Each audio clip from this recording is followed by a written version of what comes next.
12 তারিখ সারাদিন ভোট হচ্ছে, আমরা জিজ্ঞেস করবো, এখানে অনেক লোক দেখছেন আপনারা, এখানে জিজ্ঞেস করবো এখানে কোনো সমস্ত কি মারামারি কোনো কিছু হয়েছে এ সম্পর্কে আপনি কী বলতে পারছেন? ধন্যবাদ আপনাকে প্রথমে এই লাইভে আসার জন্য। এক কথায় এখানে বলা যায় যে বাংলাদেশের ভিতরে যদি একটি কেন্দ্রেও সুষ্ঠু সুন্দরতম ভোট উপহার দিয়ে থাকে সেটা তারপরে সরকারি তারপর উচ্চ বিদ্যালয় কেন্দ্রে দিয়ে থাকে। এখানে সকাল থেকে ভোট হচ্ছে, কোনো অপ্রীতিকর ঘটনা ঘটেনি এবং আশা করি ঘটবে না। আমাদের দলমত নির্বিশেষে সবাই আইন শৃঙ্খলা রক্ষাসহ আইন শৃঙ্খলা এবং ভোট গ্রহণ কর্মকর্তাদের সার্বিক সহযোগিতা প্রদান করে আসছেন।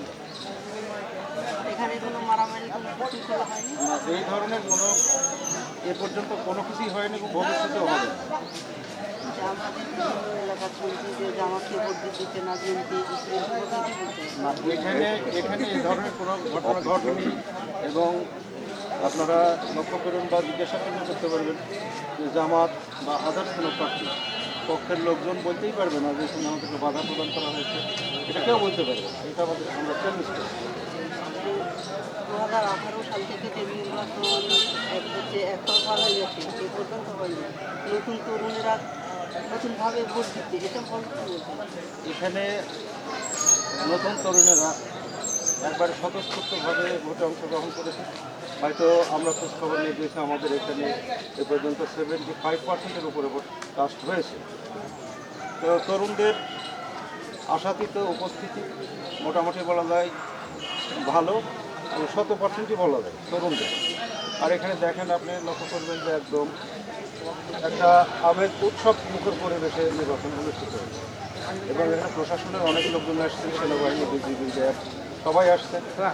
ইভেন প্রিজাইডিং অফিসারকেও আমি বিশেষ করে ওনারা বলেছেন যে না, এত সুন্দর পরিবেশ আমরা অনেক নির্বাচন করি,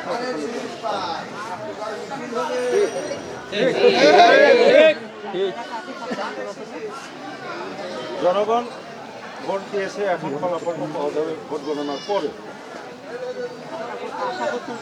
আমরা এখানে আশা করছি ধানের শেষ বিজয়ী হবে প্রার্থী অধ্যাপক নজরুল ইসলাম মন্ডলের সম্বন্ধে। আশা করছেন যে এখানে সুবিধা